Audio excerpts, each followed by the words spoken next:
Beleza. Então, vamos dar sequência na conversa. Então, hoje, a gente vai falar exatamente de como, né, fazer um implante, o basicão de um implante. E para entender a lógica, né, a gente precisa levar muitas coisas em consideração. E quando a gente pensa em exames radiológicos, a gente normalmente trabalha em 3 frentes dos exames radiológicos. Uma radiografia panorâmica, para me dar uma noção geral, né, e como que funciona normalmente, né, no dia a dia. A gente pede uma panorâmica, dá uma avaliada geral para decidir se já vai começar com o tratamento de implante, se vai fazer algum outro tratamento antes. Se a gente for decidir, então, por fazer um implante, se eu vou pedir uma tomografia, se eu vou criar um guia para essa tomografia antes, ou qualquer coisa do gênero. Tá? O que eu vi? Foi? E, então, a panorâmica ela dá uma noção inicial muito boa para a gente tomar as decisões em relação ao tratamento. Só um segundo. O que eu... Pode ser a bateria. Ele apitou alguma coisa antes? Não, está conectado. Calma aí. Só um segundo, gente.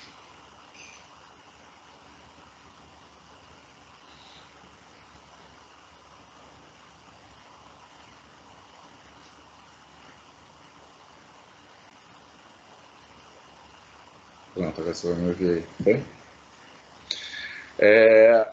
Então, além da panorâmica, a gente trabalha com radiografias periapicais.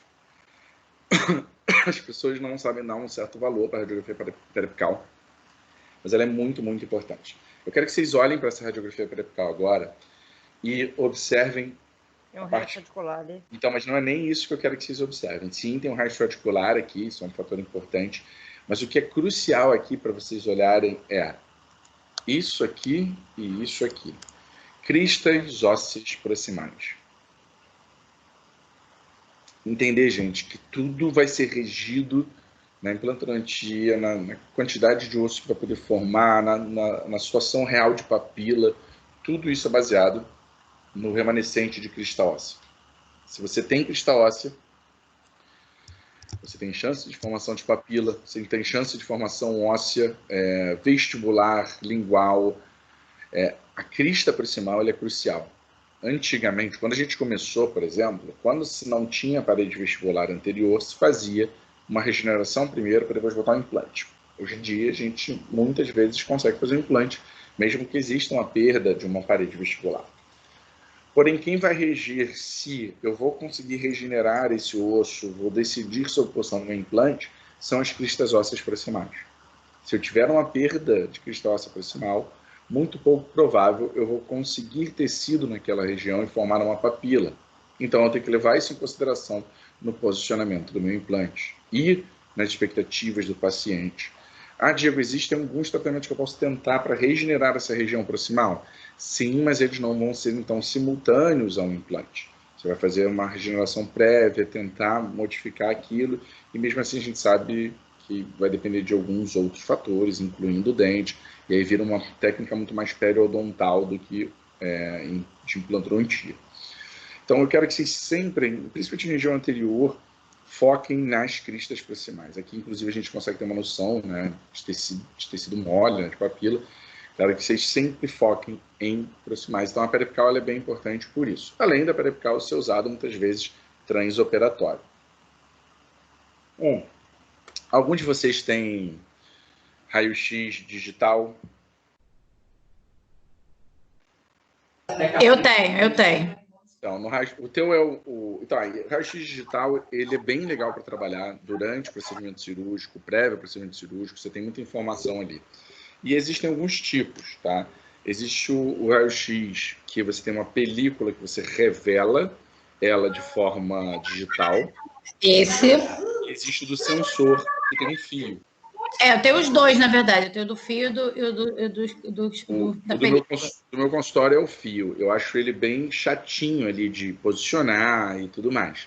Lá na faculdade agora a gente tem o de sensor que você revela. Esse eu gostei bem mais, assim.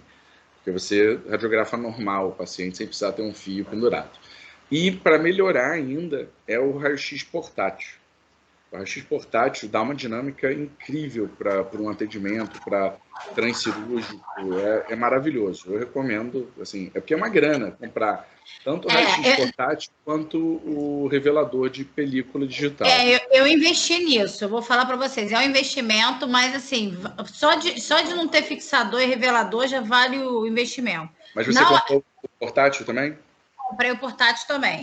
Você gasta em torno de uns 45 mil, mas assim, você divide em 36 vezes, dá pouco mais de R$1.000, mas se você for pensar em raio-x, em película, revelador, fixador e pintura de consultório por causa de fixador que mancha tudo, você vê que não sai tão caro assim, sinceramente.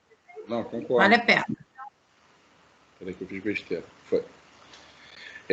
Exato. Eu acho muito vantajoso trabalhar com raio-x portátil. Você consegue, principalmente num transcirúrgico, você não fica no perrengue para fazer uma radiografia. Se você tiver o portátil com a película digital de revelar, é muito bom. Lá no meu consultório é um raio-x tradicional e um sensor digital mais com fio.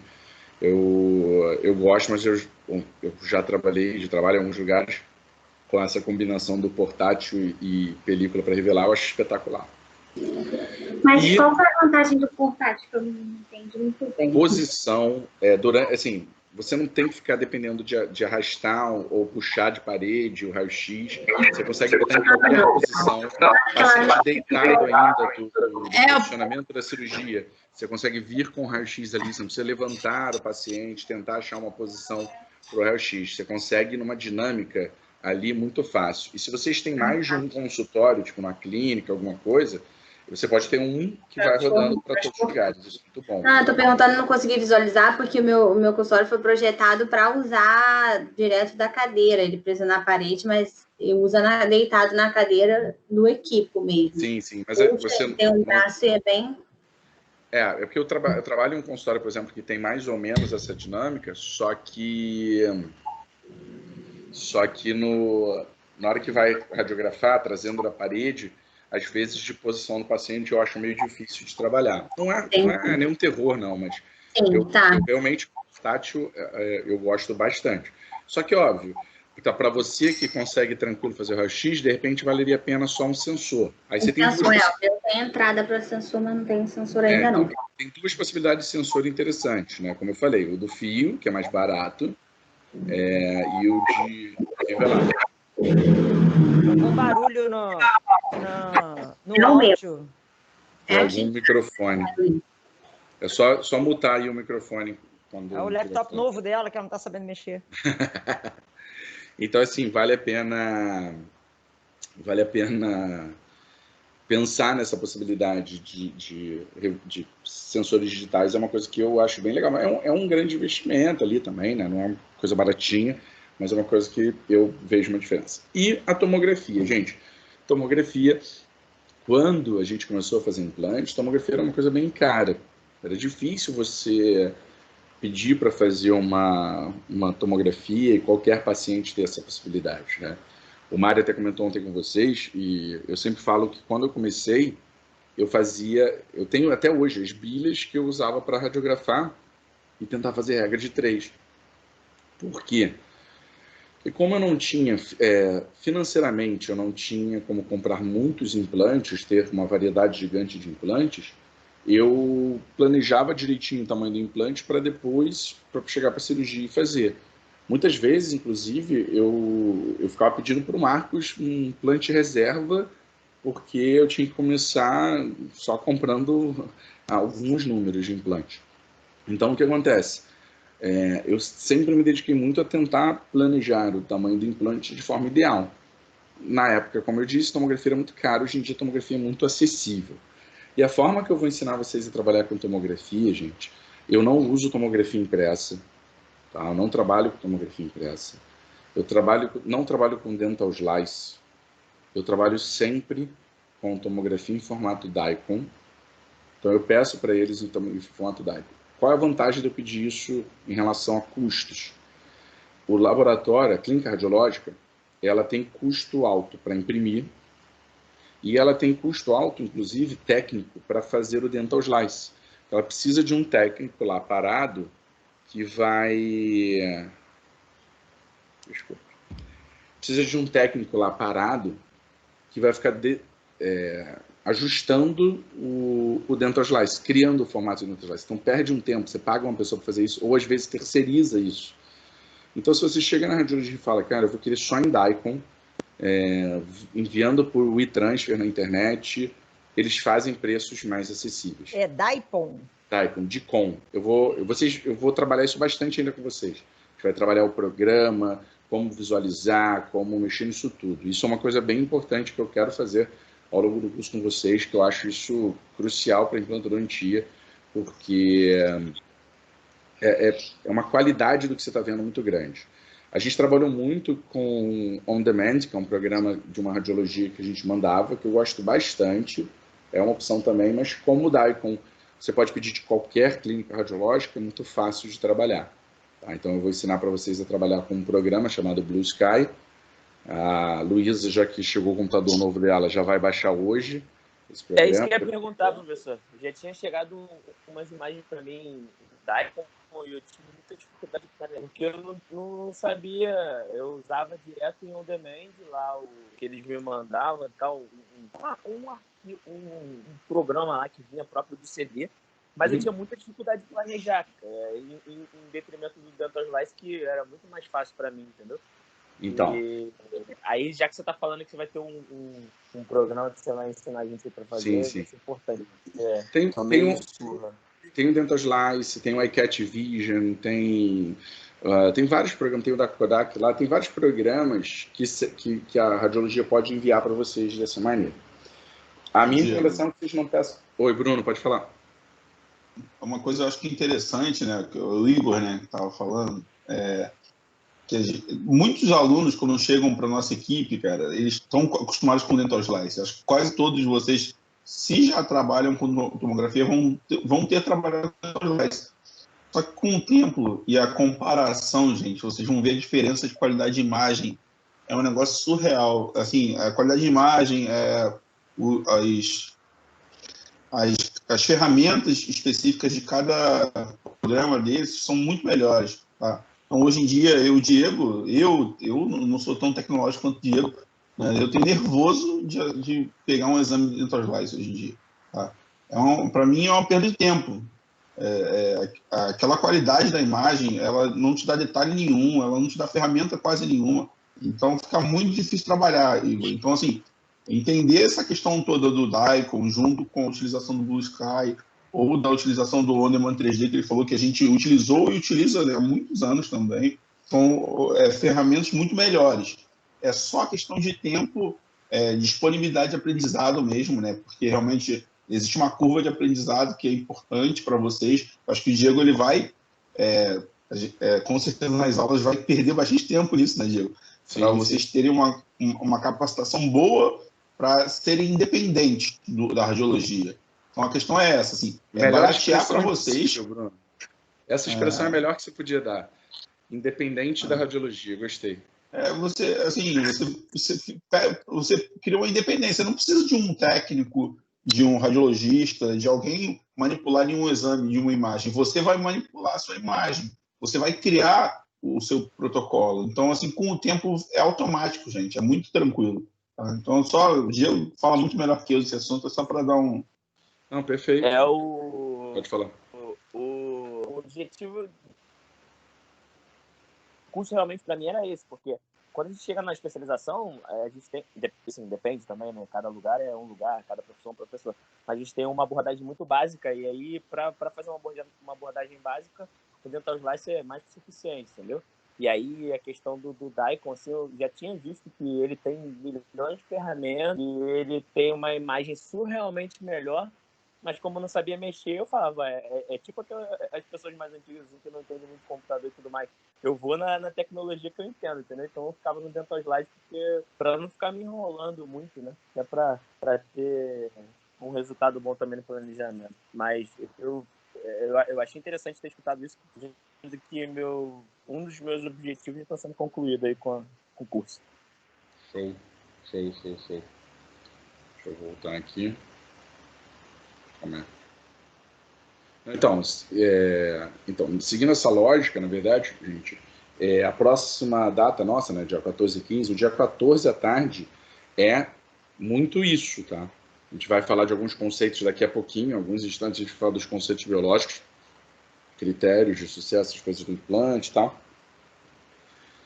E a gente vai levar tudo isso lá no dia 14, eu vou ensinar, desde o momento que chegou a tomografia para vocês, abrir o programa, mexer na tomografia ali, corte, canal, botar um implante, tudo isso vocês vão ver lá. E depois, lá para frente, eu vou mostrar algumas coisas digitais a mais para vocês, mas na próxima aula a gente já vai ter toda essa parte do programa. Eu vou passar antes até para vocês já baixarem, quem quiser ir baixando já o programa e treinando aí.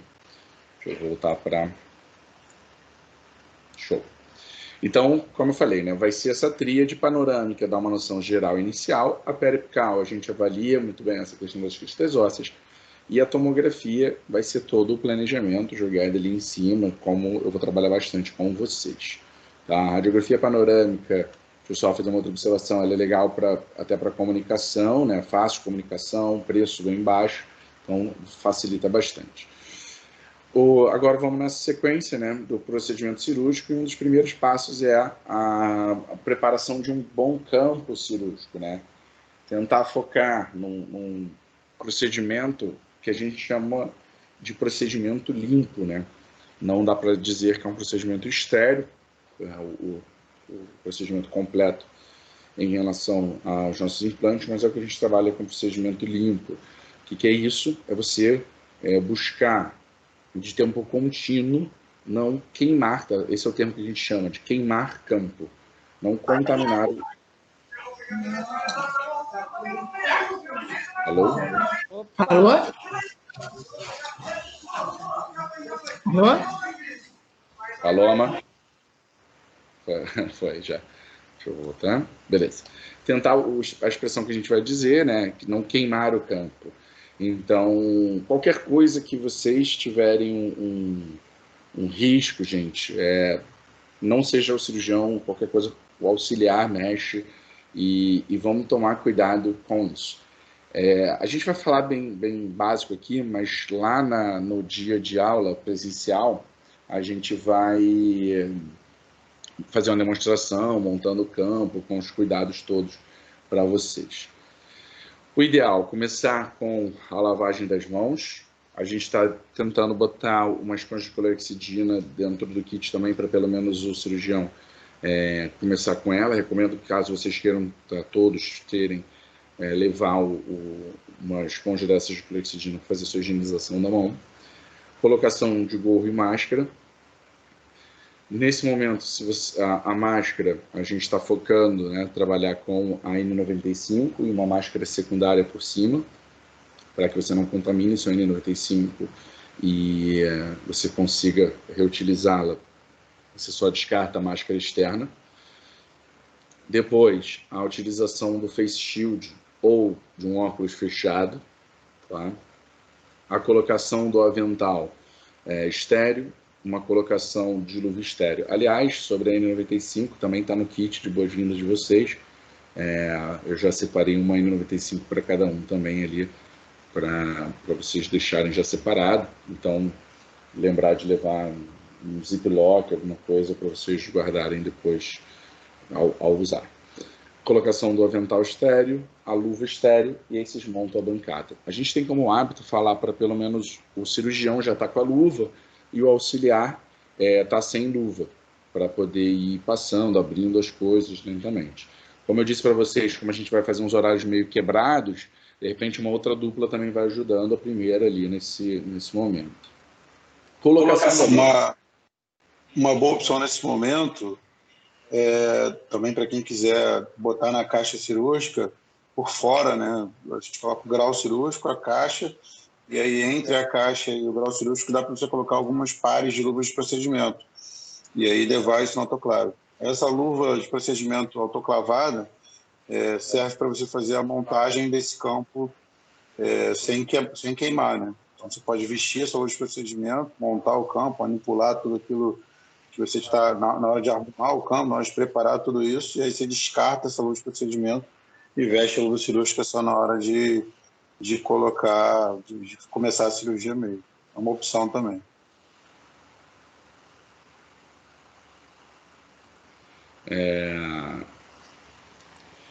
Continua. Assim, agora sobre a luva, né? Essa ideia do que o Marcos falou da luva só para montagem, eu acho uma boa.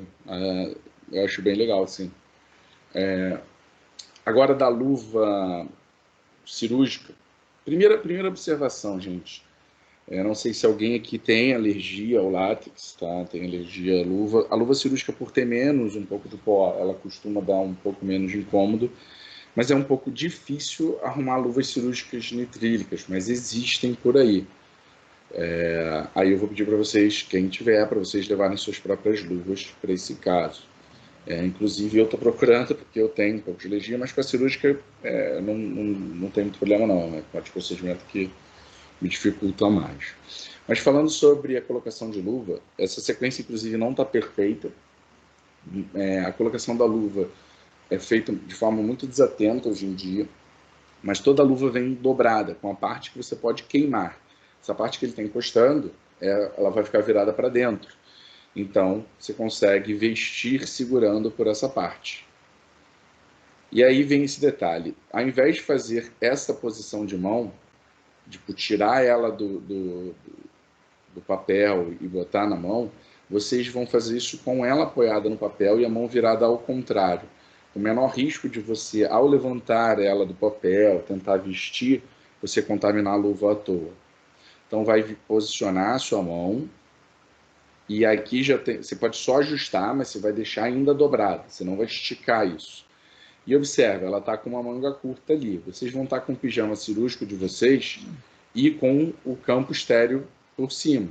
Então, vocês vão posicionar próximo à manga, se vocês conseguirem cobrir a manga do avental estéreo que vocês vão estar vestindo. Agora, quando você for pegar a outra luva, você vai segurar, né, já pela parte de dentro, onde você vai virar e vai vestir a outra mão. Mais uma vez, tenta fazer isso apoiado no papel, para não ficar erguendo. Veste na sua mão. E agora, que aí ela não está com o avental, nessa hora você já vai cobrir o avental e deixar esticado. E depois você vai esticar a do outro lado, né, desdobrar a ponta. Que não é a imagem, mas você vai desdobrar a ponta do outro lado, fazendo com que as duas luvas agora estejam cobrindo todo o seu jaleco estéreo, vedando isso. Por favor, sem anéis, sem relógios, sem adereços, tá? CCIH, né, orienta nenhum tipo de anel, relógio, coisa do gênero. Mas minha aliança de casado não é lisa e tudo mais, beleza, mas saber que ali é uma chance maior de romper. Toma cuidado, porque nessa de tirar a aliança, né, as coisas, às vezes muita gente acaba perdendo por causa disso. Então, ou tira em casa isso, ou fica com ela ali e tenta fazer isso, né? Porque se um dos meninos aí tirar a aliança para operar e depois perder, quando chegar em casa vai tomar porrada. Então, toma cuidado aí. E aí nós temos o kit cirúrgico. O kit cirúrgico, ele é composto de alguns itens. Na verdade, cada modelo tem umas variações, mas normalmente eles vêm 2 toalhas de mão, tá, para você, após a lavagem da sua mão, você secar já com material estéreo. Então, isso pode ser um papel ou um pano de secagem de mão. Eles vêm em 2 campos cirúrgicos quadrados e um campo cirúrgico retangular. Esse retangular, ele é para bancada, né? Se você tem no consultório, a sua bancada, você estica ele retangular na sua bancada. E esses 2 quadrados, um a gente deixa para o equipo, né, para posicionada do... Como é que é o nome do... É o kart do equipo? Qual é o nome daquilo? Flex. Onde você apoia o instrumental da equipe. E o outro para o motor, né, para cobrir o motor. A gente deixa, então, esses 2 quadrados para isso. 2 aventais cirúrgicos, né, o do cirurgião e do auxiliar. E aí depende do seu tipo de foco de luz, tá?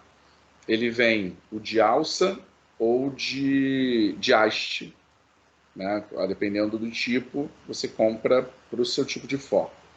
E vem 2 camisinhas. Essas camisinhas, uma você vai botar na mangueira do sugador e a outra na mangueira do motor, onde você vai conectar o seu contraângulo. Entendeu? Isso você vai deixar. Além disso, o que pode vir? Às vezes você pode comprar com um de equipo, né, um TNT para você cobrir o equipo inteiro. Às vezes neles vem máscara, vem gorro, vem propé, aí depende do tipo de kit. A gente está vendo ainda até o kit que a gente vai estar lá para vocês, mas isso aqui é o normal, né, deles, que vocês vão estar utilizando, beleza? É a forma ideal aqui para vocês trabalharem ali, com o máximo de biossegurança. Alguns de vocês já usaram, já não é novidade, mas eu sei que para quem não está acostumado, né, é estranho isso tudo. Aqui alguns exemplos, tá? Do kit azul. Esqueci de falar do fenestrado. E vem um campo fenestrado, onde vai ficar só, você vai higienizar ali, vai ficar só o campo cirúrgico, só a boca do paciente. Eu sei que muitos de vocês acabam abrindo, porque o paciente fica agoniado e tudo mais. O Marcos mesmo abre muitas vezes. Eu não gosto muito de abrir, eu acho que acaba contaminando um pouco, mas o Marcos faz muito isso até porque sabe que o paciente fica agoniado lá dentro, debaixo do pano e tudo mais. Eu acho que eu deixo, porque vocês ainda não sabem disso, que a gente está online só, mas é porque eu sou vesgo. Então, eu acho que o paciente ficaria com mais medo, olhando para cima e vendo que eu sou vesgo. Eu acho que eu gosto do campo cobrindo os olhos do paciente e deixa só a boca dele ali.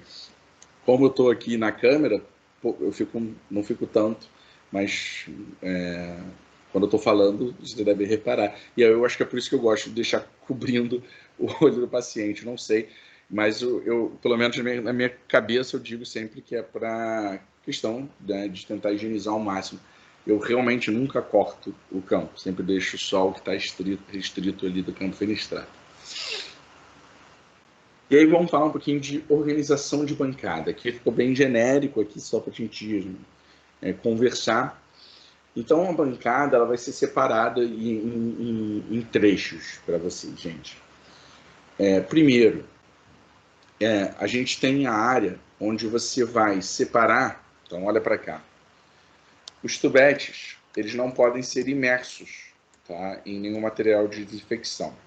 Então, o que a gente faz é uma desinfecção com gás e álcool 70, né, uma aspersão e um esfregaço de álcool 70, e a gente deixa numa área separada, ou uma área externa, se alguém colocar ele no carpule para vocês. Mesma coisa para a agulha. Muitas vezes, né, muito cirurgião tem o hábito de abrir a agulha, deixar ali, mas é um pouco perigoso de você se furar. Então, higienização e fazer um local separado higienizado ou externamente a pessoa encaixando isso para vocês. Lâmina, se tiver mais de uma lâmina, manter a outra fechada externamente e deixar que você vai usar posicionada para você encaixar no seu porta-agulha. E você separa uma área da extração, e aí essa cureta que está aqui também pode ficar aqui, que vai ser a área de extração dentária. E você vai tentar organizar os seus instrumentais pela sequência que você vai utilizar. Então, Minnesota, que você usa o tempo inteiro, mas você já começa com Minnesota e a carpule. Então, utiliza a sua carpule.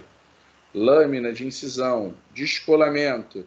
E aí, se você fez a extração, você vem aqui, alavanca, fórceps, fez a extração, curetor. Aconteceu isso tudo, você vai ter essa área separada de expurgo. Uma área, ou próxima aqui, separada, pode ser uma outra cuba, dependendo do qual é o teu procedimento cirúrgico, que é onde todo o teu material contaminado, as gases que você usou, o dente que removeu, a lesão que removeu, tudo isso fica numa área de expurgo. Normalmente é um cantinho que a gente deixa no campo de paramentação. Posicionou ali. Se você tem uma terceira mão, né, se tem uma terceira pessoa, ela pode até fazer esse expurgo para vocês, senão vocês vão deixar só numa área isolada, que é a área contaminada. De preferência, se tem uma área contaminada, a gente tenta deixar um mulch que não tenha sido envolvido, pelo menos, no procedimento da extração, para dar sequência no procedimento. Tá? Gaze, nunca é demais, mesmo com sugadores e tudo mais, gaze nunca é demais. Eu falei para vocês, vocês vão receber lá um pacotinho, mas eu recomendo que vocês comprem mais gaze. E deixa uma área para o seu instrumental de sutura, para não ficar zoneado. Isso aqui, porta-agulha, maio ou castroviejo, tesoura, fio de sutura. E o seu kit de implante, a imagem está aqui feinha, mas é um kit de implante, ele também vai ficar num canto. Como ele tem o case dele, ele é fácil de ficar organizado. E aí vocês vão utilizar o seu kit só na hora da fresagem mesmo. Para fresar e instalar, ele acaba não atrapalhando o resto do material. Diego, quando eu tirei a broca, o que eu faço? Você tem algumas opções, tá?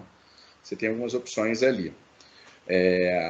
Você pode deixar uma cuba com soro e botar a sua broca quando terminar ali. Em teoria, vai perder o corte um pouco mais fácil, em teoria, mas na verdade é mais quando autoclava que isso gera um problema. Ou você pode fazer uma areazinha de expurgo de broca, né? Terminou a broca, você deixa separado. Ou põe de volta no lugar. E na hora de lavar, você toma cuidado para lavar tudo direitinho.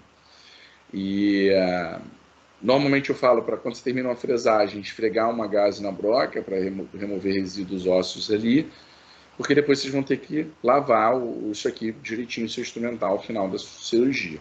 Beleza? Sobre a antisepsia do paciente. A gente tem 2 tipos. Tá? 3, se a gente considerar uma clorexidina em gel para materiais também. Mas a antisepsia do paciente a gente faz de 2 maneiras. Uma antisepsia intraoral, que é a clorexidina 0,2%, antes de começar o procedimento cirúrgico. E a antisepsia extraoral, que a gente usa a clorexidina 2%, para higienizar, né, em volta da boca do paciente com barba. Eu peço para os pacientes removerem um batom, tirarem excesso de maquiagem e passo a clorexidina. Essa história da maquiagem ela é até complicada. Uma paciente, isso não tem muito tempo, eu fui fazer uma higienização com a clorexidina 2%, passei na paciente, como ela estava com uma quantidade de maquiagem muito grande, ficou extremamente borrado e, na verdade, eu não reparei, né? Porque eu passei, estava com campo cirúrgico e tudo mais, não sei o quê. Quando a gente foi tirar o campo, eu virei para fazer alguma coisa. E aí a Volúzia, que é a dentista que eu opero bastante, a Volúzia Sorte, que era assim, uma paciente que ela tinha relação e tudo, a Volúzia falou, não, vem cá, vamos te marcar, porque ficou laranja aqui, assim. E eu não usei iodo não, tá? Tá a foto do Corvidinha aí, mas eu usei clorexidina só. É que ela estava com uma quantidade muito grande de maquiagem no rosto. Como eu não entendo de maquiagem, não sei dizer o que era ali, mas quando eu esfreguei a clorexidina no rosto dela, ficou em volta aqui tudo estranho. Nossa querida. Vamos lá. Higienizado, preparado o campo, a gente vai partir para o momento cirúrgico. Só uma outra observação sobre o campo. Eu costumo deixar o campo fenestrado sobre isso aqui tudo, até o paciente sentar e estar preparado para a cirurgia, para ele não precisar passar e ficar vendo, e ao mesmo tempo, para nada que vocês estejam próximos ali, caia e contamine o campo. Vamos partir para a anestesia. A gente vai dar preferência para articaína. Então, como eu falei ontem para vocês vão receber alguns tubetes de articaína ali para o procedimento cirúrgico. E vocês vão comprar também articaína para deixar extra. Pode ser que vocês, como eu disse, não usem nenhum ou que usem ao longo do curso. A gente utiliza a articaína com vaso. O paciente imunocomprometido. Se você pedir um risco cirúrgico, que muitas vezes a gente vai pedir para os pacientes, e veio um pedido para não utilizar vasoconstrictor, aí a gente opta pela MEP sem vaso. Agora, se eu não tiver recebido uma ordem direta de não utilizar vasoconstrictor, eu vou sempre usar vasoconstrictor, mesmo pacientes cardíacos, mesmo pacientes hipertensos, eu vou dar preferência pelo vasoconstrictor, pela quantidade, a gente sabe, né, principalmente uma articaína, 1 para 200 mil, concentração muito baixa de epinefrina que existe nessa quantidade anestésica, então a gente faz isso com tranquilidade. A injeção lenta do anestésico, ela tem como principal fator não gerador. A gente vai falar da anestesia já, sempre ir lentamente anestesiando, tá? Quanto mais lento, menor a inserção do sal anestésico, menor a dor que o paciente sente. Capule sempre com refluxo, bisel voltado para o tecido ósseo, mas você vai ver demaciando um pouquinho o tecido durante a aplicação. O próprio Marcos, ele costuma... Quer comentar, Marcos? Você faz pelo periósteo? Ele muitas vezes anestesia já, atravessando ali pelo periósteo, que ajuda o descolamento. Sempre trabalhar com dosagens adequadas, a gente vai falar disso aos poucos com vocês. Tubete anestésico de vidro, para não ter conservantes dos anestésicos de plástico, e buscar sempre uma técnica eficaz para anestesia. Existem vários tipos de anestésicos, vantagens entre eles. Como eu falei, para a cirurgia a gente foca na utilização da arte. Quando não tem essa opção, a gente trabalha com a MEP com vasoconstrictor. Está ali um tempo de 120 a 300 minutos, porém, eu clinicamente não vejo esse valor todo, não. 120 a 180, né? Eu não vejo esse valor todo, não. Eu vejo um tempo bem curto de MEP sem vaso de ação anestésica, né? Então, não sou exatamente fã da MEP sem vaso, não. Quando se fala de quantidade de anestésico, né, que você pode dar no paciente, né, pode aplicar no paciente, isso começa algumas discussões complexas aí. Então, por exemplo, você vai utilizar lidocaína ou articaína, tá? Qual é a dosagem máxima que você pode dar de um sal anestésico nesse cenário, tá? Então, pensando aí, vamos lá, eu estou usando uma articaína, cadê?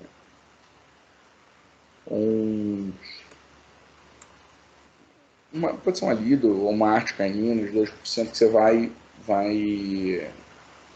quantos tubetes você poderia fazer? Essa questão, tá? Então, em 1,8 ml de um tubete, tem 36 gramas de um sal anestésico de 2%. Então, quantos tubetes você poderia fazer de lidocaína sem atingir uma dose de risco de toxicidade da lidocaína? Hein? Qual é a dosagem para lidocaína ali? Na nossa tabelinha. 300 miligramas? 300 miligramas. Então, 300 miligramas é a dosagem tóxica.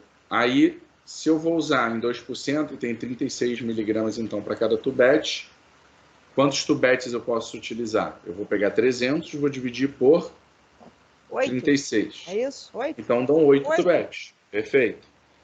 Qual é o problema de você usar 8 tubetes de lidocaína?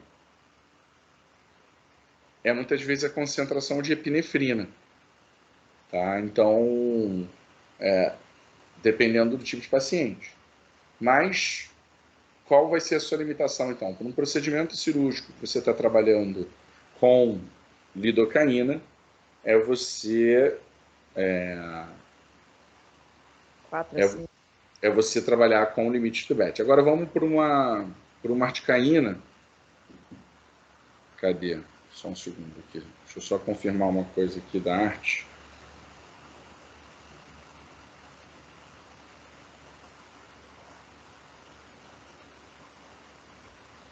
É de 500 mesmo. Estou conferindo se não é 400. Não, é de 500 mesmo, gente. Então, a articaína, 500 miligramas de dose de toxicidade. A articaína, ela tem 4%. Então, ao invés de 36, ela tem 72 miligramas por tubete. Então, eu vou pegar 500 e vou dividir por 72. Quanto é que dá isso? 6,9. Então, você só pode fazer 6 tubetes num paciente. Entendeu? Essa é a relação que vocês vão levar de toxicidade em relação à anestesia que vocês vão aplicar no paciente de vocês. Tranquilo? Então, você sabe ali que 6 tubetes você está tranquilo de articaína, 8 tubetes você está tranquilo de lidocaína. Então, leva isso em consideração no momento cirúrgico. Diego, estou fazendo um protocolo. Poxa, eu preciso de mais tubetes e tudo mais. Se eu misturar as duas, na verdade, você não soma diretamente, não, tá? Não dá para ser tipo 6 e 8. Não é real esse número. Mas, se você precisar passar do seu limite, você troca de anestésico. Mas, de qualquer forma, o ideal é você não passar. O ideal é você sempre trabalhar no máximo possível ali, não estourar o máximo possível ali. Tá complicado, para e continua esse procedimento em outra ocasião. Uma coisa, Diego, uma coisa Pode que eu falar, acho interessante por exemplo, evitar muito desperdício, gente. Existe muito problema em cirurgias grandes, como ele citou, cirurgia normal, pequena, 1, 2 implantes, é muito difícil chegar a algum problema com anestésico. Mas um protocolo, cirurgias mais longas, levantamento de seio, vocês têm que ter bastante cuidado com a adaptação da agulha, evitar desperdício, vazamento, porque, imagina, você tem 8 tubetes lá, lidocaína, por exemplo, e você, numa técnica lá, você perdeu quase ou meio tubete porque vazou, ou porque ele encaixou errado, ou anestesiou errado. Então, assim, a técnica cirúrgica é muito importante, a técnica anestésica é muito importante, mas também a parte de encaixe mesmo, né? Checar se não está vazando na agulha, ver se não está perdendo isso na boca do paciente, com ele cuspindo mesmo, tá? Porque esses detalhes fazem a diferença, às vezes, no final de uma cirurgia longa, que você precisa dar mais um pouco de anestesia e não pode, o paciente já está sentindo incômodo, e você está no final, né? Imagina, você está no meio, no final do procedimento, você tem que terminar. Não tem muito que possa ser feito naquele momento, né? E aí aquilo que você perdeu vai ser necessário nesse momento. Então, a agulha, cuidado com a remoção, com a troca do tubete, se a agulha está amassada, se ela está bem encaixada para não ter desperdício. Show, perfeito, Bruno. E aí, sobre a técnica em si. Na implantodontia, gente, esse trecho, inclusive, é muito importante para o pessoal que nunca fez implante, não conhece nada sobre o tema.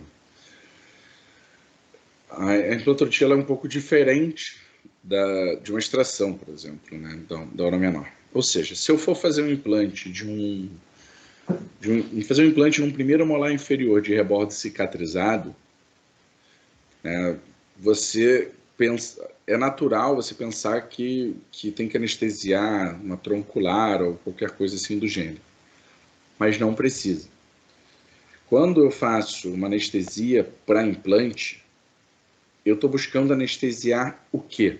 Mucosa? Mucosa, perfeito. Porque osso não tem... Não dói. Osso não tem sensibilização, exato. Como o osso não dói, eu não preciso me preocupar com a anestesia dele. O que dói dentro de um osso é normalmente ligamento periodontal, variações noceptoras ou própria passagem de um nervo no local. Ou um alveolar inferior, ou variações anatômicas também. Isso quando sofrem grande pressão, mas o osso em si não dói. Então, fazer um implante simples em rebordo cicatrizado, por exemplo, você só vai fazer pequena anestesia infiltrativa no local. E pronto, porque ele só precisa que não doa quando você incise e descolhe. É só isso que você precisa fazer. Seja em axila, seja em mandíbula. Então, foco principal é isso, infiltrativo. Mas, Diego, eu nunca vou fazer troncular? Vai. Quando que a gente faz troncular? Os dois cenários para anestesias tronculares, né, bloqueios de tronco nervoso, são: se eu vou fazer um procedimento cirúrgico mais extenso, para não utilizar uma quantidade tão grande de anestésico, uma possibilidade é eu fazer um bloqueio troncular.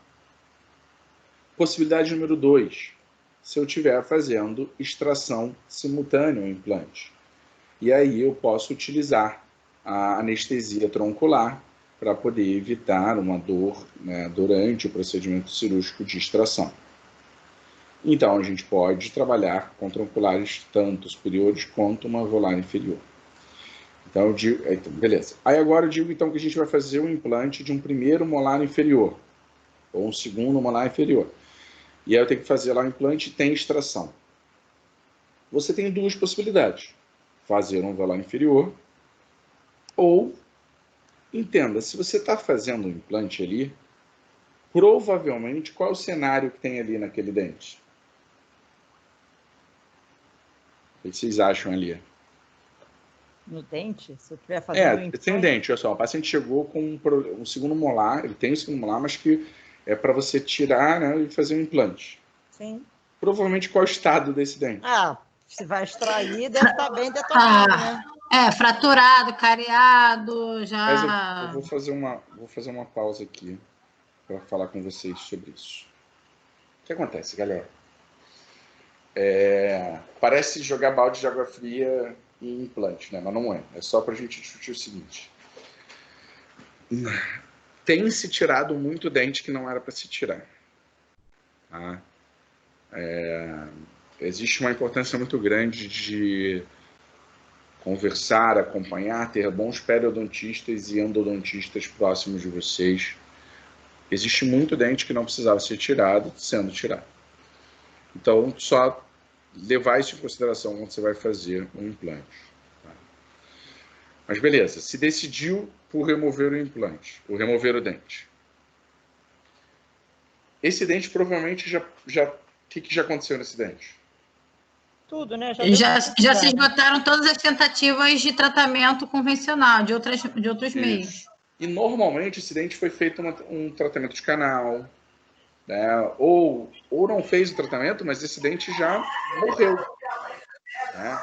Esse dente já está condenado a polpa, a inervação dele toda. Sim. O som junto, hein? Então, difícil ouvir. Já foi. Melhorou, foi. Então, já tiveram problemas e esse dente provavelmente não tem nenhuma inervação nele. Então, se eu vou tirar lá meu primeiro molar, eu tenho como tirar esse dente sem fazer uma troncular. Se eu não tenho inervação no dente, ele ainda dói?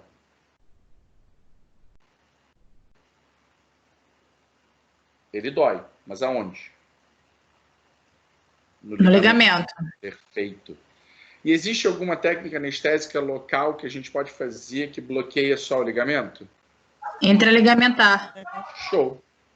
Então, eu posso fazer uma extração de um dente só com uma intraligamentar. Diego, é muito mais fácil eu fazer uma alveolar inferior e resolver isso. Sim, é mais fácil mesmo fazer uma alveolar inferior. Porém, o alveolar inferior, ele muitas vezes é um grande alarme para a gente de proximidade. Então, se você puder fazer uma cirurgia, só uma intraligamentar, dividir o dente, remover, como a gente conversou ontem, né, a gente vai afrescalhar muita extração de vocês. Se você conseguir fazer uma intraligamentar e tirar o dente, maravilha, sabe? Mas, óbvio, também fazer uma alveolar inferior ali para tirar um primeiro molar inferior não tem problema nenhum, dá para fazer, não é errado não, tá? Só para dizer que existem possibilidades. Assim, eu acho difícil você conseguir analisar assim, de dar só intraligamentar no dente, que você não sabe como que ele está realmente, polpa, total, se está bio, se está necro, se tá... Então, normalmente esse dente, quando vem para mim, por exemplo, ele está ou com já feito um tratamento de canal, ou ele já está com uma lesão mais significativa. Eu, no meu dia a dia, realmente, gente, eu quase não faço alveolar inferior para fazer implante. Mas, também, gente, eu estou muito acostumado há muito tempo. Deixa eu fazer uma pergunta. Gente, às vezes eu fico, assim, tudo bem, se você está dizendo, eu acredito, mas eu fico, às vezes, achando assim, meio... Será que eu vou conseguir luxar um dente a ponto de remover a raiz, fazer aquela expansão? Bom, apesar que o implante a gente evita fazer a expansão, né? Então, assim, já começa por aí. Por exemplo, no molar inferior, e conseguir extrair só com uma intraligamentar, já fiquei assim, já fiquei assim, arrepiada, assim. Acredite, é possível. E o paciente não sente muito. É uma afta. Isso. O paciente não sente muito, não. Na verdade... Não sente muito, não é quanto? É tipo não, assim, não sente dor. Não sente mas dor. Essa intraligamentar, ela dói, né? Mas alveolar também todo mundo odeia. Assim, não é por ela anestesia. Eu acho que a intraligamentar, a pressão é muito grande no espaço que tem. Bom, sei lá, eu acho que o paciente é ruim. Adriana, você normalmente vai dar para fazer a intraligamentar, você vai infiltrar antes um pouquinho nos tecidos ao redor do dente, né, tecido mole, e aí ao infiltrar, isso acaba já diminuindo um pouco o incômodo da intraligamentar.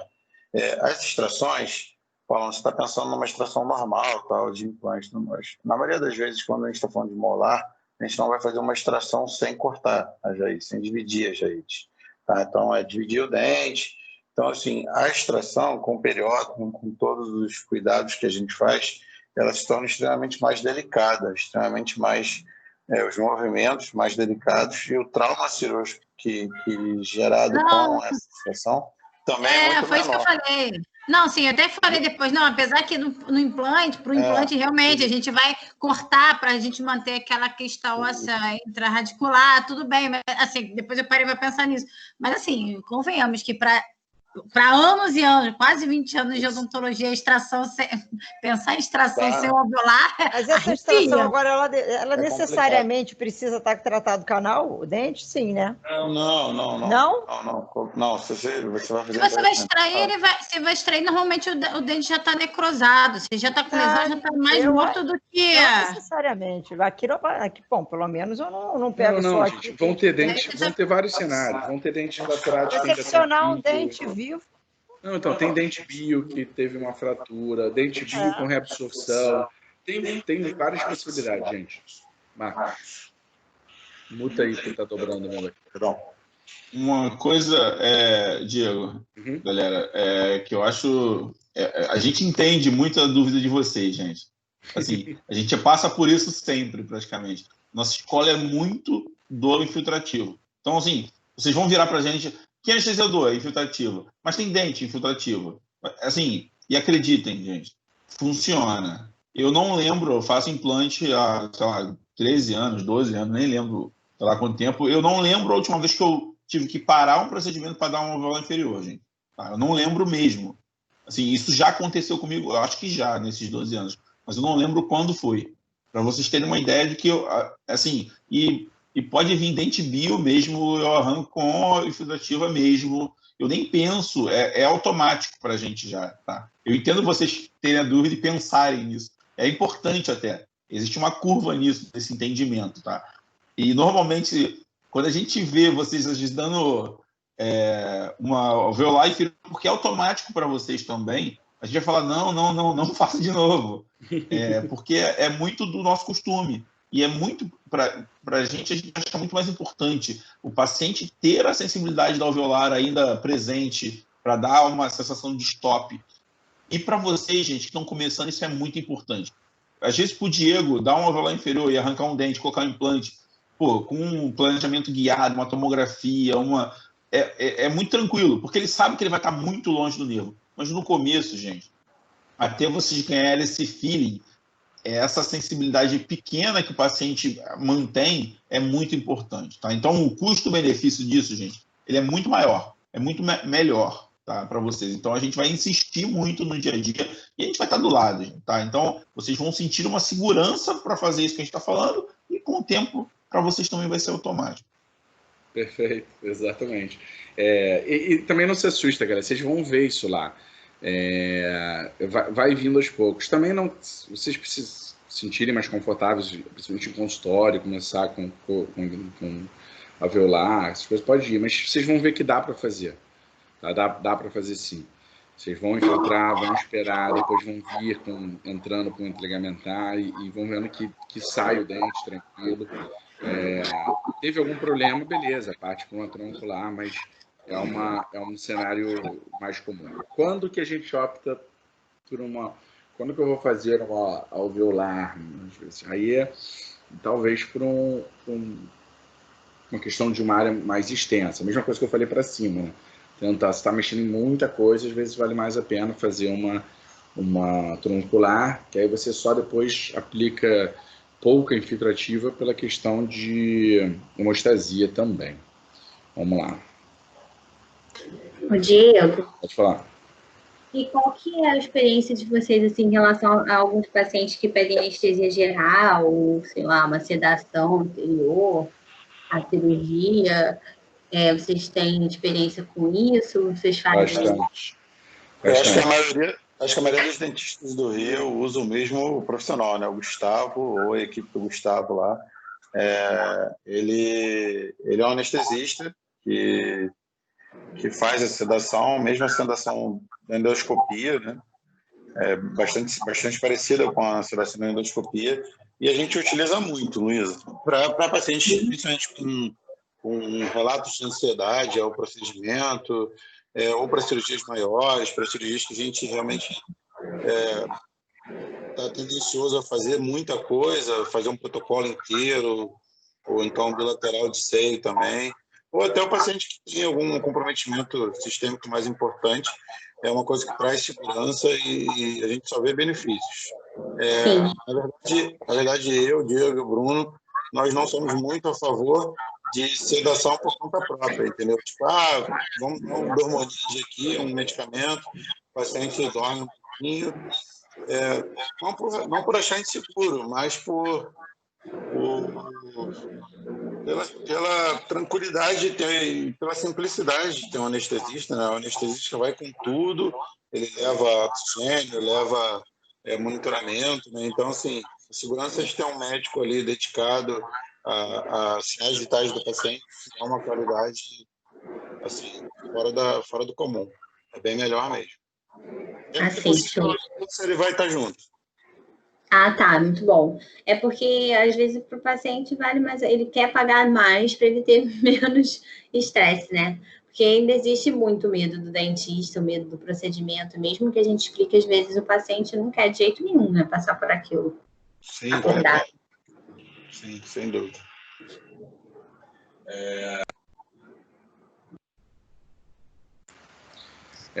Assim, eu curto um Dormonidezinho, tá? Então, em alguns lugares eu uso um Dormonide nos pacientes aí para ficarem mais tranquilos. Eu sinto saudade do oxinitroso. Oh, meu Deus. Adorava trabalhar com oxinitroso. Mas o que acontece, cara? O Marcos falou assim, é muito bom operar com o Gustavo. Essa é a realidade, sabe? É muito bom. O paciente chega lá, toma um leitinho de açúcar, toma um chá de camomila lá, que ele aplica lá na veia, bum! Tá ali apagando, você opera, termina, o cara nem sabe o que aconteceu, é maravilhoso. Paga direto com o anestesista, não se envolve no teu orçamento, é um luxo. E é bom que ele acabe e fala assim, já? Exatamente, né? Já? É um luxo. Isso é uma coisa para consultório que acho que vale a pena vocês levarem em consideração, ainda mais cirurgiões um pouquinho maiores, ou pacientes mais ansiosos, conversa com o paciente para ver isso. Eu agora estou até com um outro anestesista que eu vou começar a usar também, mas assim, eu uso há muitos anos o Gustavo, ele tem uma equipe, ele não podendo ir, ele manda outros anestesistas também. Eu acho um luxo, né? E os pacientes se amarram, né? Os pacientes Uma coisa interessante, Luísa, que esse anestesista que a gente indica muito, ele está muito acostumado a trabalhar com um dentista, tá? Então isso é um diferencial. O cara conhece consultório dentário, ele é praticamente um dentista. De tanto que ele tem convívio com dentistas. Hoje em dia ele só trabalha com dentista, praticamente, tá? O dia a dia dele é esse. Então, para nós dentistas, às vezes você fica um pouco, né? Sente um pouco deslocado, acho fora da sua realidade aquilo.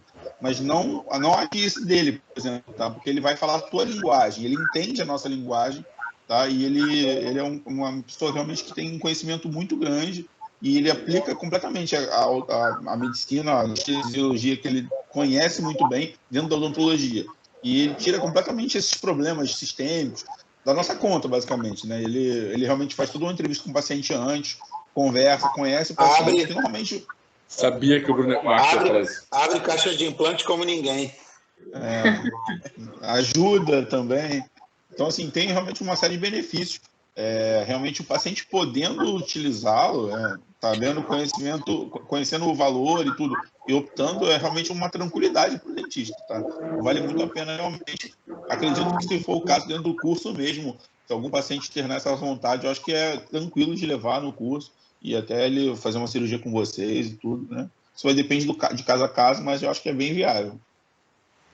E aqui no Rio é mais tranquilo, lá em São Paulo é um pouco mais chato essa questão da anestesista e consultório dentário e tudo mais, mas é bem tranquilo. Sobre centro cirúrgico, essas coisas, a gente já não é tão fã, não é da nossa rotina. Na maioria das vezes a gente acaba encaminhando para algum colega. Eu agora estou num grupo que tem uma parte com o hospital, uma galera de São Paulo querendo fazer zigomático e tudo, mas não é muito a nossa praia, não. Eu prefiro indicar e não ficar me estressando com isso, não, até porque operar em hospital eu acho chato demais. Vamos lá.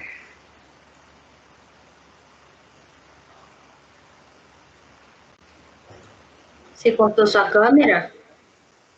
Eu? Ah, tá. Agora apareceu para mim. Estava cortado. Para mim. Tá aparecendo o slide ou tá aparecendo minha câmera? Ah, não, é porque quando ele fala, ele tira o campo. Então, dando sequência, né, após a anestesia, a gente vai entrar para a parte de incisão. Gente, sobre a incisão, primeiro eu quero... Deixa eu ver, só comentar aqui. Sobre a incisão, quero falar sobre marca logo de cara. É estranho falar isso, mas a lâmina eu recomendo, né, que vocês comprem da sua Morrison pela qualidade da lâmina. E eu entendo que alguns materiais, ir de um barato para um caro, pode fazer uma diferença no procedimento cirúrgico. Mas a lâmina a gente está falando entre 60 centavos para 2,50, sabe? Não justifica o baixo custo, né, de uma lâmina mais simples. Então a minha recomendação é que vocês comprem tudo de lâmina da sua Morton. Tá? Vem 100 lâminas numa caixa, tipo, é muita coisa. E as lâminas existem diferentes numerações. A gente vai concentrar em lâmina 15 e 15C. E vocês podem ter também a opção de lâmina 12. E aí eu vou tentar explicar em que cenários isso vai fazer uma certa diferença. Tá? Mas vamos começar o seguinte. Vamos lá. Lâmina afiada, do tamanho e formato apropriado. Diego, onde valeria uma 15? Tá? Onde valeria, de repente, até uma 10? Uma lâmina 10, que é uma lâmina mais agressiva, mais ampla, ela funciona, ela é útil em casos, por exemplo, de área posterior superior ou protocolos superiores que você tem um padrão de reabsorção muito grande e aí a mucosa ela é muito extensa. E aí, nesses cenários, você já viu que tem um tecido mais amplo, você utilizaria uma lâmina 10. Seguindo nessa lógica, né, a 15 é uma lâmina mais versátil, mas só que eu vou sempre indicar para vocês, de preferência 15C, que ela é mais delicada, uma ponta mais fina também. É a que a gente acaba usando mais no dia a dia, mas com a 15 e com a 15C vocês resolvem praticamente tudo. O corte é firme e contínuo, não é para ficar serrilhando, não é para ficar botando e tirando, botando e tirando. E você, então, para isso, você vai começar numa inclinação, olha essa imagem aí, é exatamente essa lógica. Você começa numa inclinação da mão e faz um movimento único até o final dessa incisão. Nesse movimento, você tem que estar sentindo o osso até o final, para que a sua incisão seja uma incisão completa, pegando parte epitelial, dérmica e o periósteo, e você cortando o conjunto inteiro. Se você fizer isso, você não precisa vir novamente tanto com bisturi ali. E aí eu quero fazer duas observações. Uma, esse cabo que vocês estão vendo, é um cabo angulado, ele ajuda num cenário, e aí eu quero que vocês usem, eu vou parar a tela para falar alguma coisa com vocês aqui, quero que vocês levem em consideração a mesma ideia, a lâmina 12. Quando que vale a pena usar a lâmina 12? Dá um segundo, eu vou ver se eu consigo rabiscar isso aqui para vocês.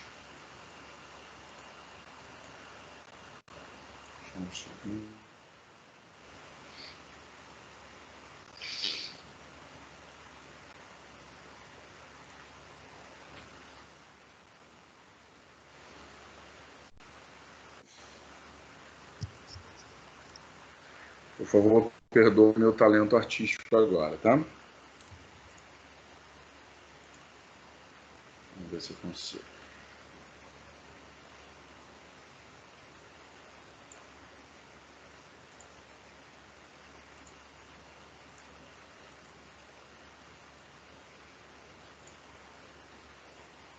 Que coisa aqui.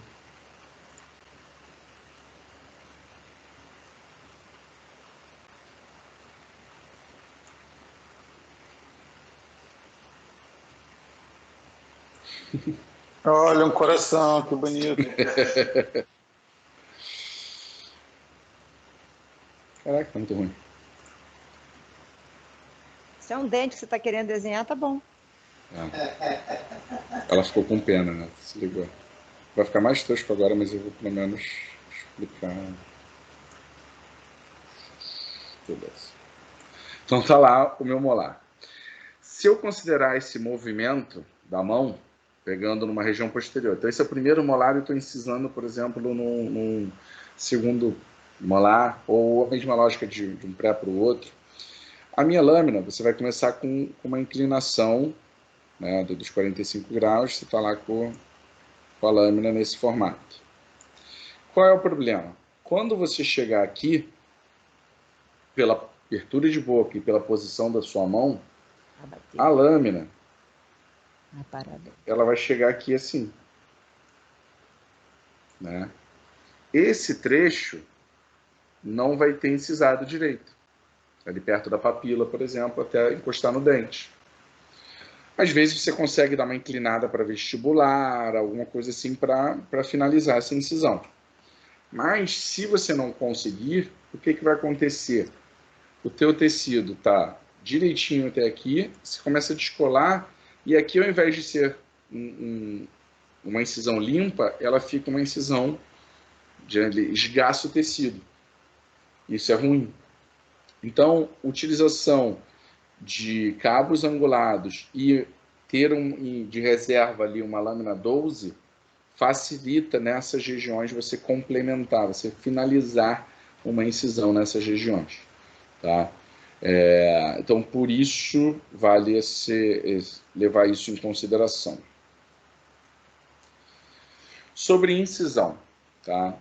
A incisão de vocês, gente, no início, eu quero que seja toda na crista.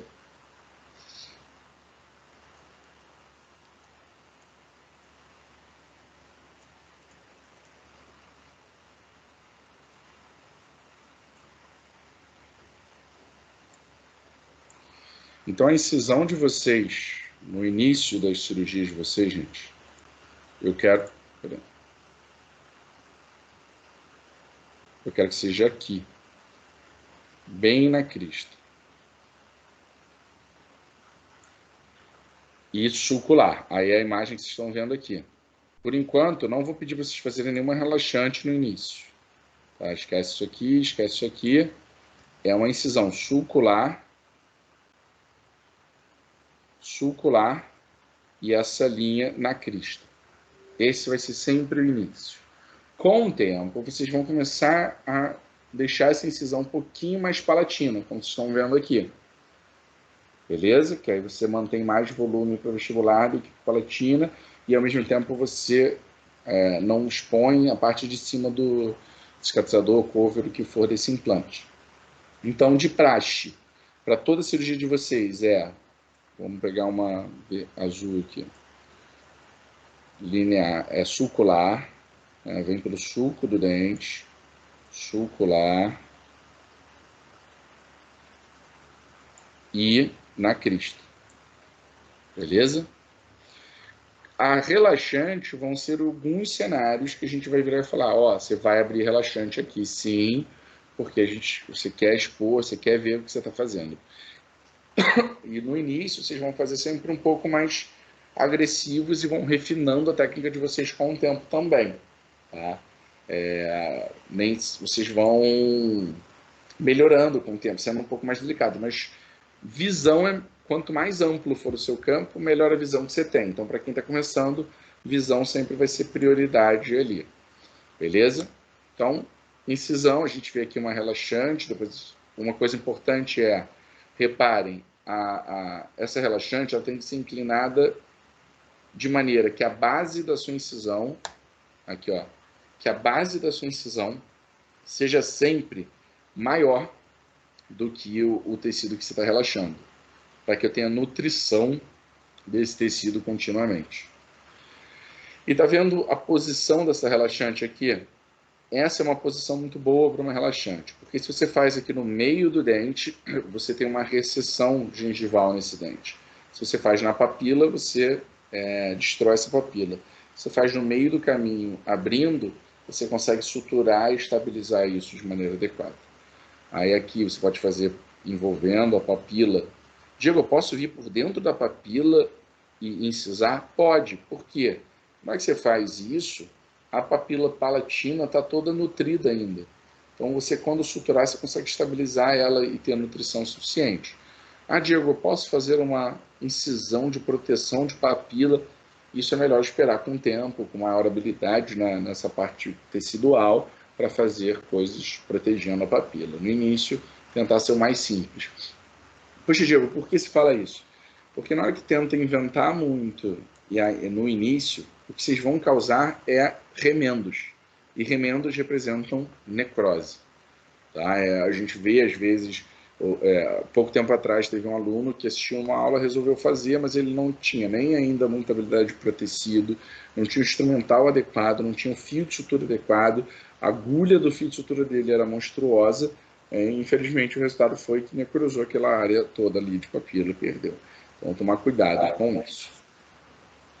Na hora da incisão relaxante, é sempre importante lembrar que tentar evitar a relaxante e com o afastador romper esse tecido, dilacerar o tecido, é sempre muito mais prejudicial do que uma incisão relaxante bem feita. Tá? Então, na hora do afastamento ali, você está com 1000 coisas preocupado com o tamanho da broca, com irrigação, com posicionamento vestíbulo palatino, e aí você acaba sempre querendo ver um pouquinho mais. Ainda mais se você entrega o Minnesota na mão do afastador, o afastador na mão do auxiliar, o auxiliar também querendo ver e te dar campo. A gente já viu isso acontecer algumas vezes e o resultado também é bem mais prejudicial. Por isso, às vezes, mesmo num caso onde não daria para fazer sem relaxante, sim, na maioria dos casos até daria, mas aí você tem que estar com a mão um pouco mais treinada, né, um pouco mais delicada para esse afastador não gerar dilaceramento, né, de tecido, evitando assim a relaxante.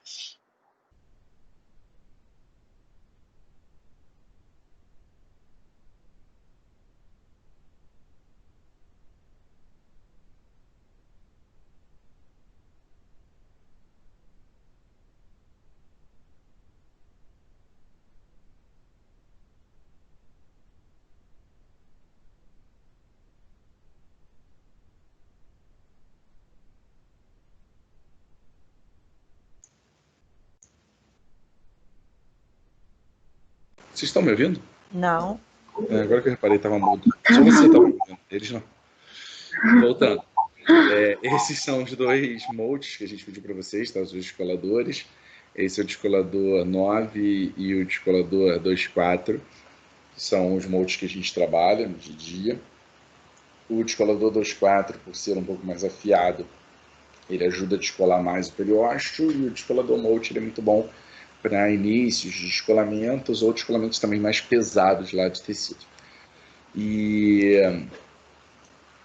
para quem não está acostumado ainda nesse tipo de cirurgia, esse descolamento levando o periósteo, no início é um pouco difícil, mas vocês vão ganhando o costume. Eu recomendo esfregar uma gaze para identificar se ainda tem periósteo ali ou não. Para a galera que já faz alguma coisa de cirurgia oral menor, né, já identifica mais fácil esse descolamento, né, sem periósteo nem nada. E, poxa, Diego, eu quero fazer um retalho dividido do tecido. Beleza. Em alguns cenários a gente pode pensar em fazer isso, em algumas situações. Eu vou mostrar também quando você precisa soltar o tecido, como descolar de forma dividida. Mas num primeiro momento, gente, mais uma vez, assim como eu falei da incisão, no primeiro momento a gente vai para o básico. E o básico é fazer descolamento total.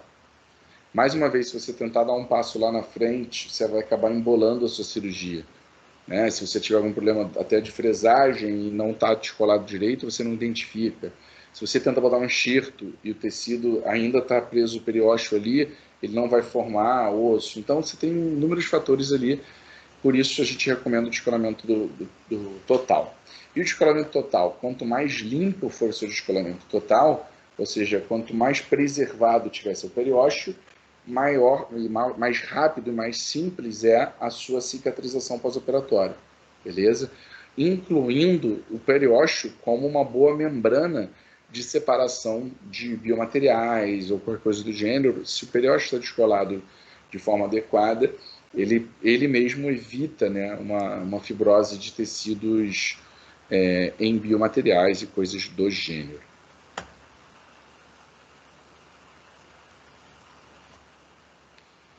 Óbvio que isso não vai ser um descolamento para vocês fazerem um implante, gente. Isso era um caso de levantamento de seio. O Marcos estava fazendo um levantamento de seio. Eu tirei a foto para a gente conversar um pouco disso. Primeiro, para vocês verem como é o osso descolado sem periósteo. E aqui para vocês verem o que é um pedaço de periósteo ali dentro. Se tivesse muito disso aqui, ele estaria muito sangrante. Agora, olha essa imagem. Não está sangrando quase. Você tem alguns resíduos de canais de Volkmann, por exemplo, né, ou saída de canais de Havers, onde você tem sangramento, mas muito pouco. Então, você tem um pouquinho de periósteo aqui, que ele teve que depois remover, e isso é um descolamento, que a gente fala de descolamento limpo, né, só esse pedacinho de periósteo envolvido. Essa imagem é exatamente para ilustrar para quem ainda não está acostumado a ver. Aqui, Diego, aqui tem periósteo. Beleza, mas aqui é a lateral, não tem a ver com o local que você está operando e tudo. Não tem problema não estar completo aqui. Mas aqui tem que estar um descolamento completo e de forma adequada. Beleza. Feito isso, agora a gente vai para o procedimento cirúrgico de fresagem em si. E aí, para fazer a fresagem, a gente vai precisar do motor. E aí eu queria já mostrar alguns para vocês. Esse motor é o Driller, é o que a gente vai utilizar lá, né? É o da Sim, ele é feito por essa empresa, Driller. É um motor que a gente gosta muito, tá? Porque ele é bom de guerra, cara. Ele tem... Qual é o problema dele? Ele é um motor mecânico, normal. É um motor de rotação mecânica. Significa também que com uso muito extenso, ele aquece, ele não é o ideal, digamos, para ficar uma quantidade de uso gigantesca ao mesmo tempo, né?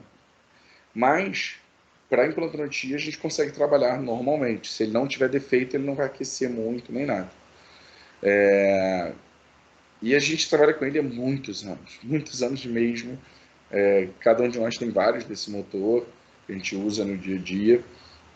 E no preço ele é bem favorável também. Ele não existe mais aquele preço que a gente sempre falava, né, Marcos? Agora é quase o dobro, na verdade, porque mudou o modelo. Mas antigamente ele tinha uma versão dele que era bem barata, né? Hoje em dia esse motor está o quê? Uns 6 mil? Acho que é isso. 5 e pouco, 6 mil esse motor. Esse motor aqui, gente, eu tenho dois motores desse aqui, né? Da NSK, que é um motor, eu comprei um conjunto da NSK com motor, com controle de LED. É um motor que eu gosto bastante, tá?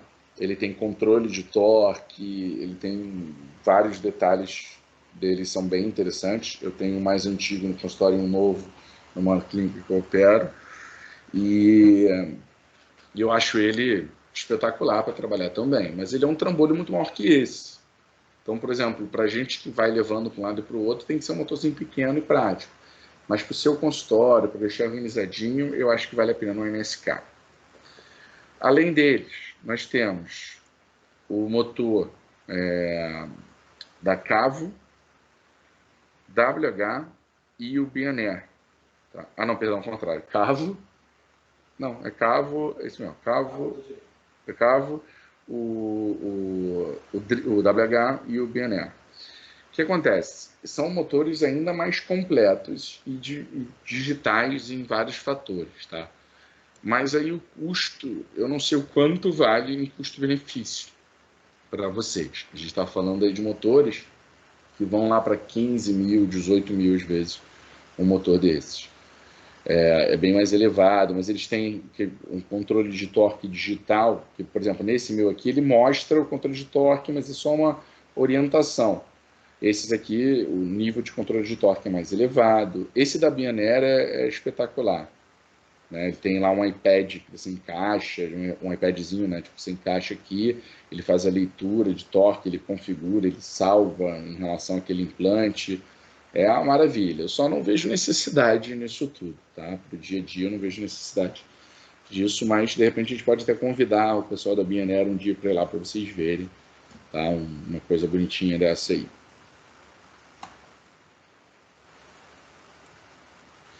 Contraângulo. A gente conversou ontem brevemente para vocês, como eu disse, WH é a nossa preferência.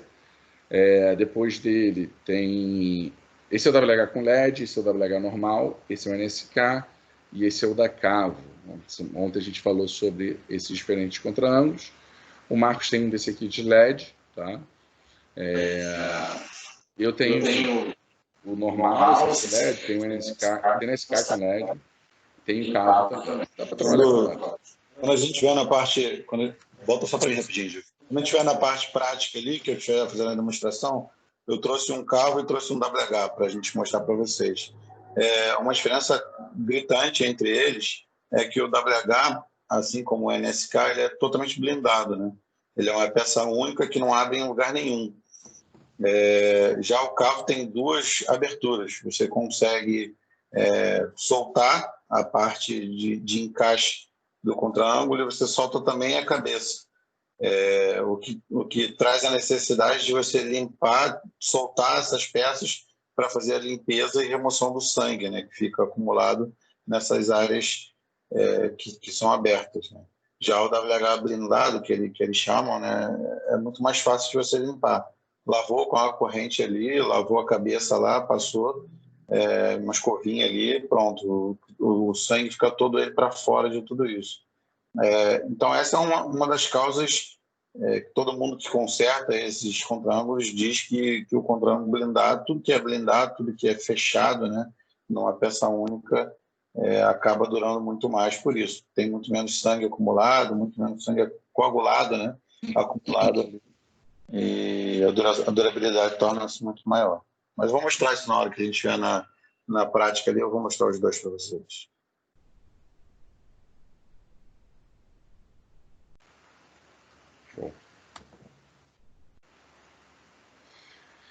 Então, para entender as preocupações na hora da fresagem, né, a gente tem que levar algumas considerações anatômicas. Né? Na maxila, o seio maxilar, não é para gerar temor, é para gerar consciência, né? Tendo o seio, como você vai fresar e o que você vai fazer, cuidado ao seio, a gente vai mostrar muita coisa disso para vocês. Cuidado no descolamento de maxila em relação à artéria palatina e canal nasopalatino, são as preocupações que a gente encontra na maxila, assim como cavidade nasal também.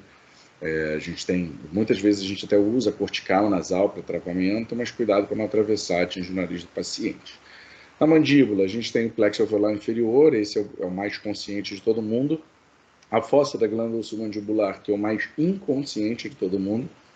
E o nervo metoniano, que é o mais acidental da galera ao manipular aquela região. Então, a artéria palatina, ela tem uma saída aqui bem posterior e seu crescimento ascendente com as suas ramificações. As ramificações não são um problema, e sim o tronco principal. Eu vou mostrar para vocês, inclusive nesses programas de tomografia, como também fazer uma pequena avaliação de trajetória inicial da artéria maxilar, tá? Artéria palatina maxilar. Ao contrário, né? Artéria maxilar palatina. E na tomografia a gente consegue até visualizar um pouco isso e tomar cuidado, obviamente, com o seio, é uma das considerações ali. Então, seio maxilar, a gente, com uma boa tomografia, consegue observar. Em mandíbula, alveolar inferior, beleza, eu sei que vocês já é uma coisa consciente, né, os alunos sempre têm. O problema é aqui atrás, o problema é a fossa da glândula submandibular. Porque na hora que você está fresando, o eixo que muitas vezes a pessoa está colocando um implante, puxar isso para cima, o eixo que a pessoa quer colocar o implante não tem muitas vezes o suficiente, porque em algumas mandíbulas essa fossa submandibular ela é proeminente. E aí você vem com o implante reto e atravessa aqui. E eu vou contar para vocês só alguns anos atrás, um aluno fazendo um implante ali, tipo, exagerou um pouquinho no que estava fazendo em relação ao tamanho, atravessou essa fossa, e a submandibular ali, a região da submandibular em volta, entrou com a broca helicoidal, e o problema foi que essa broca não só acertou ali tecido de glândula, como veio tudo de tecido ali, de epitélio e tudo mais. Então parecia que um gato tinha arranhado aquele tecido todo. Ficou dilacerado assim, como se fosse um gato arranhando, por causa da broca helicoidal. Entrei lá, a gente mexeu, fez uns ajustes e tudo, e por sorte, assim, a paciente teve um pós-operatório muito tranquilo, muito. Porque eu fiquei extremamente preocupado foi com o pós-operatório que ela teria, porque aquela região toda ficou cicatrizando por segunda intenção, o paciente falou que incomodava um pouco, mas nada demais. Eu imagino, eu mesmo, se fosse na minha boca, eu ia ficar com a língua lá o tempo todo, eu ia ter um pós-operatório horroroso, futucando ali. Mas, só para vocês tomarem cuidado, a importância da tomografia, não só da tomografia, mas entender as direções que às vezes você tem que tomar nessas regiões ali. Beleza? Professor, pode falar. Fazer uma pergunta. Pode. Aproveitar que você está falando aí de anatomia e está falando também de técnica cirúrgica. Eu queria te perguntar o seguinte. Qual é o mínimo de comprimento permitido para você poder fazer, por exemplo, em mandíbula atrófica, um implante, vamos dizer, um caso de protocolo, sem ter que fazer fixação? O quê? Não entendia também. Então, vamos lá. Você tem uma mandíbula atrófica. Você está falando num protocolo, um caso de protocolo. remanescente anterior. Qual é o mínimo de comprimento que você tem aceitável para poder fazer um caso sem precisar de uma fixação com uma placa, alguma coisa desse tipo? Depende de quão corajoso você é.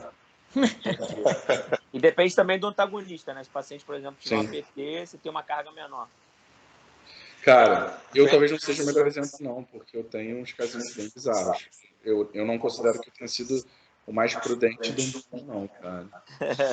É mais corajoso. Melhor o Marcos opinar ali.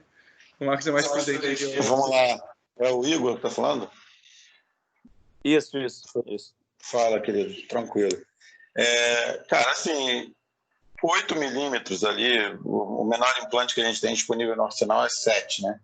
Então, eu acho que ali, se você tiver uns 8 milímetros, mais ou menos, é o legal. Só que essa pergunta não é uma pergunta que tem uma resposta única, certa, né? Depende do antagonista, depende da idade do paciente, da potência eu quis fazer essa pergunta justamente pela experiência de vocês. Isso já é experiência muito maior. Né? Depende do quanto de espessura tem, entendeu? Se tem pouca altura, pouco comprimento ósseo, mas tem uma boa espessura, uma mandíbula parruda, né? E a quantidade interfere também ou não? A quantidade de implantes para planejar? Não. Normalmente, com um protocolo, você não vai alterar isso, a quantidade não. 4 implantes é suficiente. E não porque você vai colocar 4 vai fragilizar mais do que se colocasse um só. A questão é mesmo um conjunto todo de análise, né? Você tem que ver comprimento e espessura também. Mas, assim, a gente tem alguns casos colocando implantes de 7, mandíbulas com 8 milímetros, com 9 ali. A gente tem alguns casos.